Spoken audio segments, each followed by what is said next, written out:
flag and Republican outside Northampton City Hall for a rally against racism in response to yesterday's fatal attack in Charlottesville, Virginia. You can find more coverage of the attack and the issues on masslive.com. By brave anti-fascist protesters. As much of this rally as we can.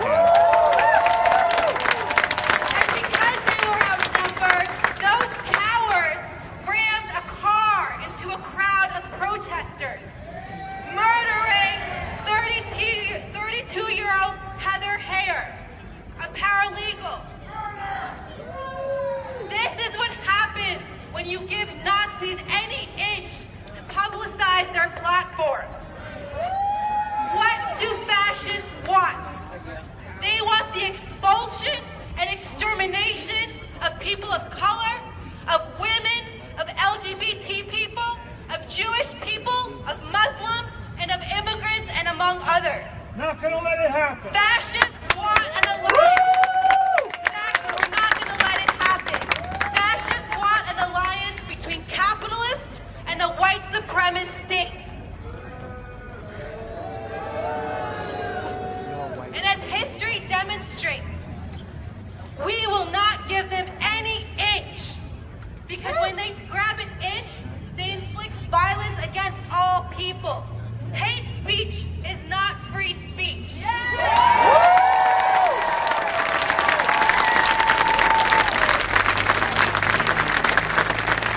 have to ask ourselves, how the hell did we get here? The judge that allowed the Nazis and the fascists to have a permit are responsible for the deaths inflicted against protesters. The lawyers that defended the so-called rights of Nazis to protest at Emancipation Park are responsible. The police who murder people of color are responsible for creating a climate of hate and fear. Anybody, including liberals, who normalize the rhetoric and policies of Trump and Bannon are also responsible and complicit. The Democrats and Republicans, who for decades have been pushing forth policies that kill, deport, demonize, criminalize people of color and other oppressed groups are also responsible.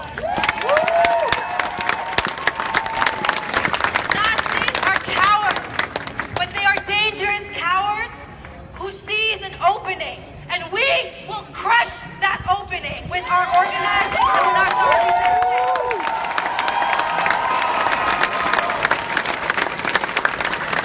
We have to create consequences. You're a Nazi, your ass is going to get fired. We have to make it costly for the capitalists and the politicians who inflict violence against us. We have to disrupt the institutions, the banks, the corporations, the police, the military, ICE, who divide us, who oppress us, and who create an atmosphere for this Nazi scum to reproduce themselves.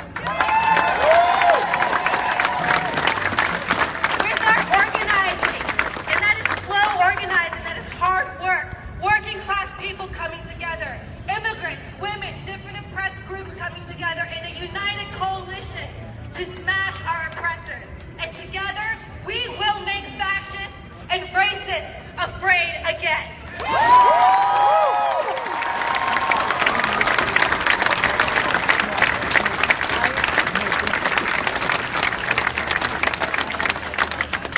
All right, so let's give a round of applause for my homeboy Patrick, who is hustling with everyone else here to make this protest possible.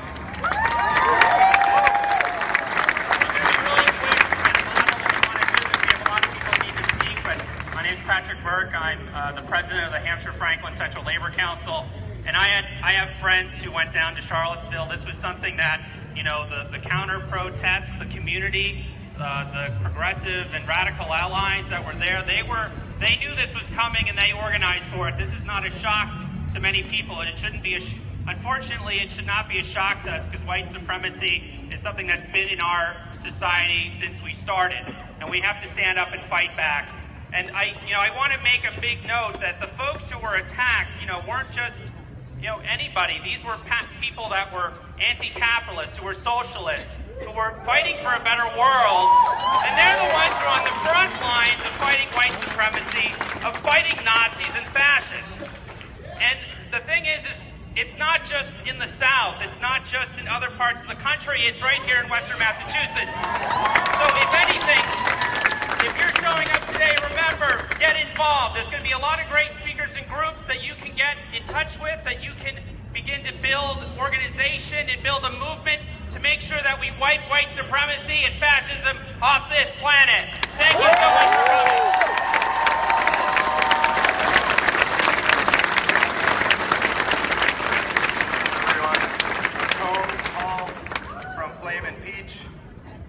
Share an adaptation of an old song with you to build some inspiration. All right, and you can catch along and feel free to sing along with us as it goes.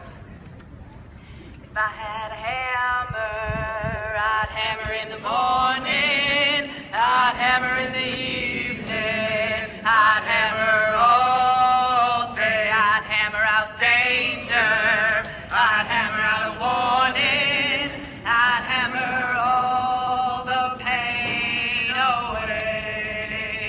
If I had a bell to ring, I'd ring it in the morning, I'd ring it in the evening, I'd ring it all day, I'd ring out danger, I'd ring out warning, I'd ring all the pain away.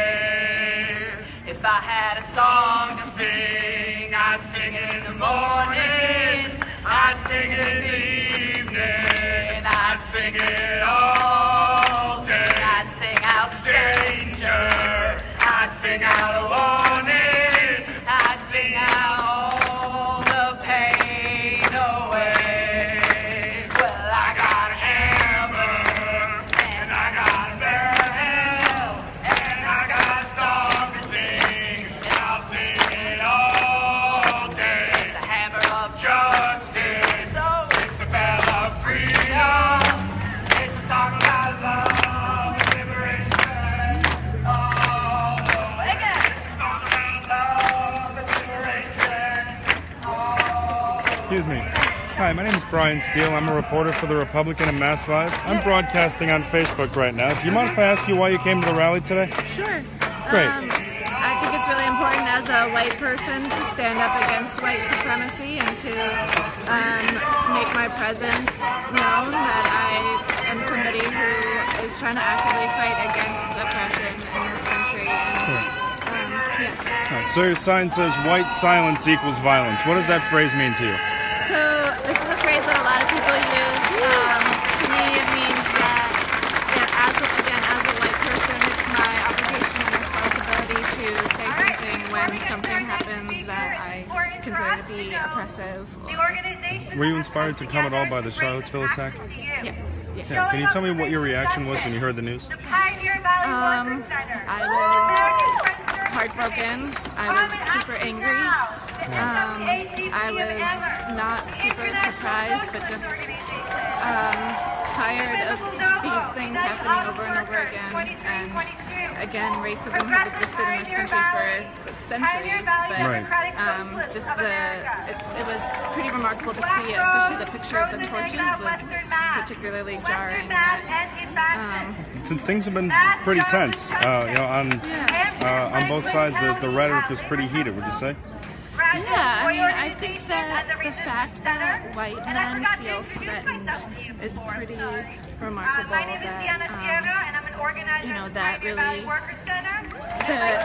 fact that white men have historically held the power in this country, and that somebody who has so much privilege would feel threatened really just shows how we really have a lot of work to do as far as educating each other as white people around what it means to be, to live in harmony and peace with other people, that we really need to understand our own privilege, and that other people having equal rights doesn't mean that we are then going to be oppressed. Okay, great. Well, thanks for your time. Can you just give me your name, how to spell it, and where you're from? Yep, it's Sophie Chambers. SOPHIE. Okay, Chambers spelled out sounds. All right, and where are you from? I live in East Hampton? Yeah. All right, great. Well, thanks for your time. Sure. All right.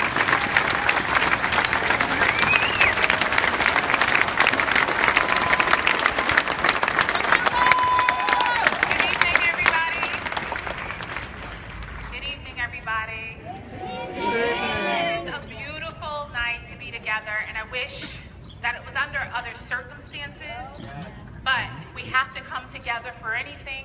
Solidarity is always a good reason.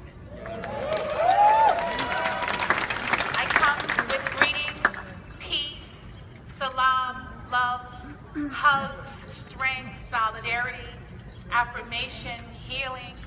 This is what I wish for us tonight as we stand with Charlottesville, Virginia. I am deeply honored to be here and to call Western Massachusetts my home and all of you my neighbors. And I take the opportunity to stand in front of this microphone as a deep, deep, wonderful responsibility. This weekend, we experienced a hell of a trauma. We saw men and women, we're not going to let them off the hook. We saw men and women gather from all over the country to spread darkness and hate in Virginia. The only thing I could liken it to are pictures of the Klan terrorizing American families. This history is way too recent, and what's happening in our country is way too awful. I have friends who live in and are from Virginia, and they were present in Charlottesville yesterday. I worried about them. Throughout the morning, they reported what they had seen. And it started off pretty quiet and anticlimactic, and I was glad for that. I was traveling myself, and I was quite distracted. And then one of the times, the late morning, early afternoon, one of them sent a message that there was chaos. And he said, but we're okay. And you know when someone tells you we're okay, that means it's time to worry.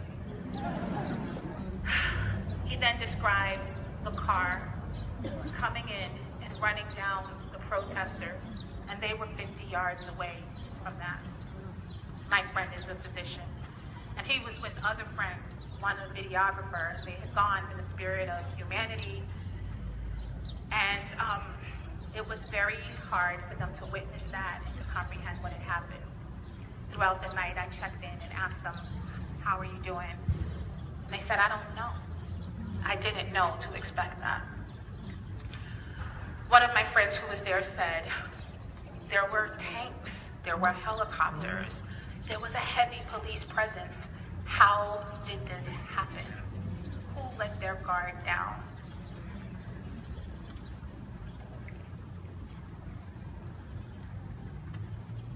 I continue to pray for them, and I continue to pray that we never lose hope.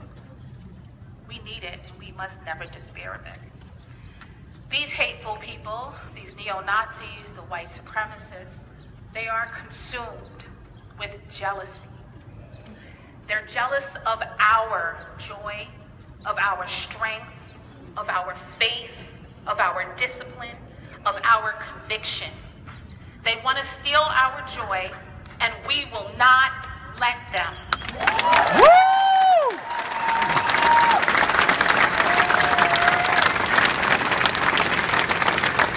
We will check them every time, at every turn, and every day.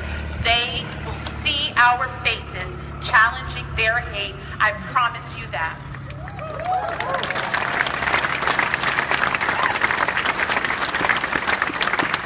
And yesterday, this entire weekend, our hope outnumbered those neo-Nazi ralliers. Our hope was the faith communities and other communities that came together by the busloads with their congregations and with their communities to stand in opposition with their bodies and spirits against that evil. Our hope is the 32-year-old Heather Heyer, who was killed by these warmongers. Make no mistake about it, they want to cause a clash of civilization, and we will not allow it. Our hope is her family, who introduced us to her in her death. Our prayers and our thoughts are with them. Our hope is the 19 people gunned down by that moving vehicle and are recovering from their injuries. Our hope is the thousands that chanted and disrupted that rally organizer who tried to have a press conference today to pat himself on the back, and we shamed him off the stage and screamed in jail under police cover back to the hole that he belongs in.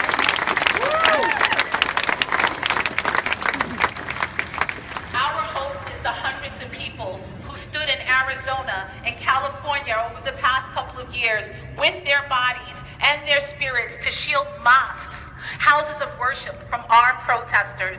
Our hope is the thousands of people across this country who went round the clock standing in protest and vigil by those impacted by the Muslim ban. Our hope are the thousands of people from across the country who stood in solidarity with the people of Standing Rock as they stood in strength for themselves and protection for their families and the sanctity of their land. Our hope is the teachers and the students who will soon fill the classrooms in coming weeks, knowing that what they learn and how they teach and how they learn and how they respect and engage with each other matters now more than ever.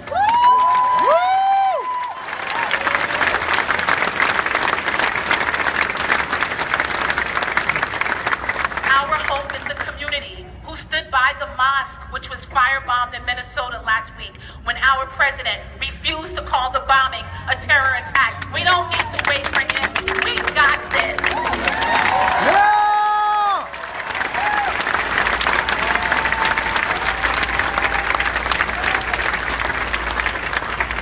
Our hope is Ricky Best and Talesian Namkimashi of Oregon, who died using their bodies and their presence to stop brutality against two young ladies who were being terrorized on public transportation because they looked like me. Yep.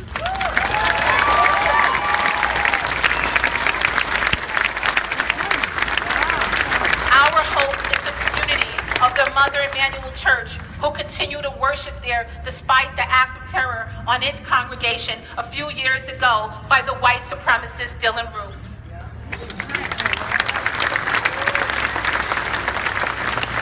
Our hope is Dia Baraka and Yusr and Rizan Abu Salha, who were killed in Chapel Hill because of their faith. Our hope is the community that stood with the Muslim community of Islamburg in the wake of biker threats over the past few years. Our hope is our ancestors who dismantled with their bodies, their energy, and their privilege systems of slavery. And I'm talking about white abolitionists and black abolitionists who gave it their all to dismantle a system that was very much ingrained in the creation of this country. That is our model. Those are our ancestors. That is our proud history. We recognize that. We own that, and we will not disappoint them. Our hope is our families right here in the Pioneer Valley who are not afraid to call out evil wherever we see it. Our peace, our salam, our love, our hugs, our strength, our solidarity, our affirmation, our healing is right here in all of us. May God bless you, and know that He says that with tests, verily comes ease. Thank you.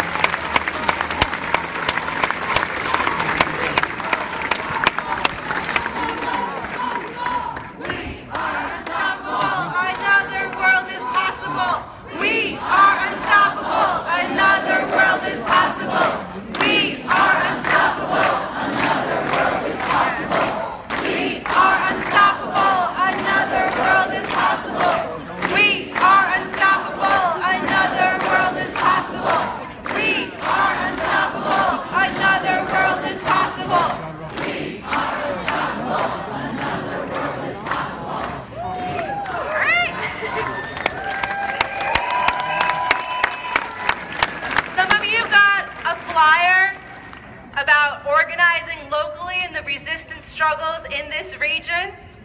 I want everyone to take out their phone right now. Take it out. And you're going to text your name and email to this phone number in order to get alerts about actions, solidarity actions with workers and immigrants in the Pioneer Valley. It's 413. Sorry, someone just texted me and they're blocking my phone. Okay. 413-923-6400. Again, 413-923-6400. And you're going to text your name and your email. All right.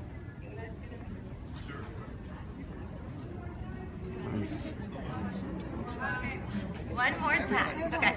413-923-6400.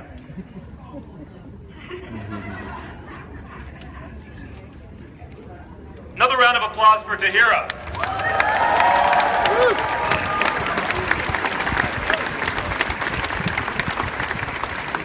Our next speaker comes to us from UMass Amherst. Yeah. Dimitra Rizzo-Shabazz is a scholar and activist and a teacher in film studies, community-engaged learning, and African American studies. Married with 2 sons, she is a co-host for 2 shows on Amherst Media, Difficult Dialogues and the Media Justice Network. Put your hands together for Dimitra Shabazz.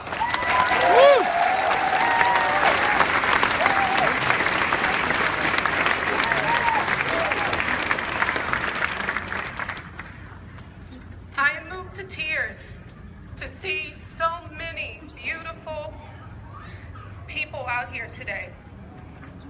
And I shared that message with my sister of hope and peace. And it will take each and every one of us, all of you, to not only have that in your heart, but to make that actionable every day of your life. My heart goes out to the 3 people and their families who were killed on yesterday due to what I see as simply a fiasco in Charlottesville. But what saddened me prior to their deaths was seeing young white men and women as part of these white nationalist groups. As an educator, I looked out, watching CNN, MSNBC, and these are young people, same age that I teach, and yet we find out this morning some of them are certainly enrolled in someone's college course. And I asked myself, what happened? What happened between that professor, perhaps, staff, administrator, between their families, that raised another generation of racists? I'm a child of the South. I came from Texas, Louisiana. I've lived in Alabama and Oklahoma. I know the South. I sleep and eat the South, even though I'm up here in the Northeast. And anyone who knows me knows that. So it gives me great pain to see another generation out at these rallies, these white nationalist rallies, turned into a riot on yesterday. Many people expressed through social media how hurt they felt when they awoke this morning to the news that so much violence had occurred. And in truth, none of us are safe in a world that is anti-black, anti-native, anti-Jewish, anti-immigrant, and xenophobic. We are all hurt.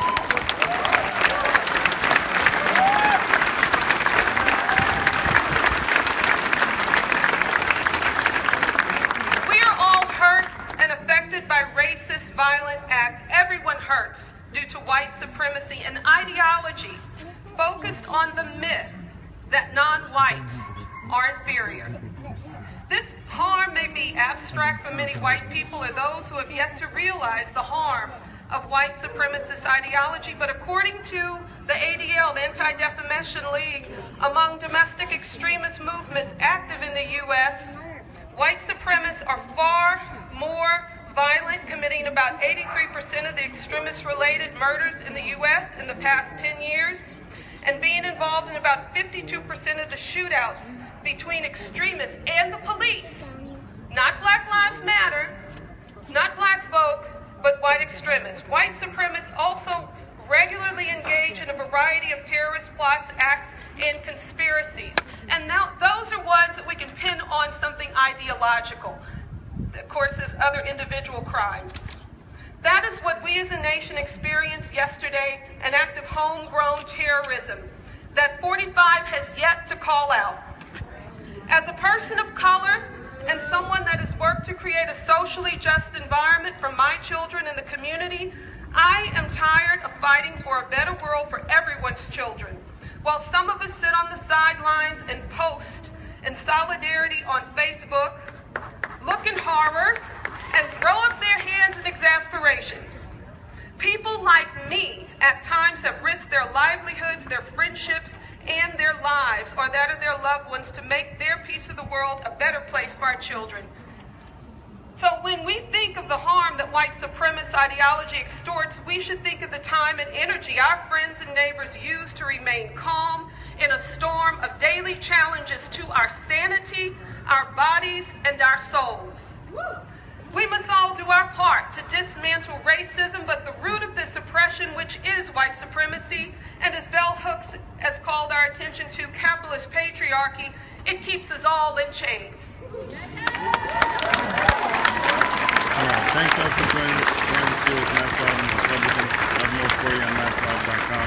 We saw news footage of Virginia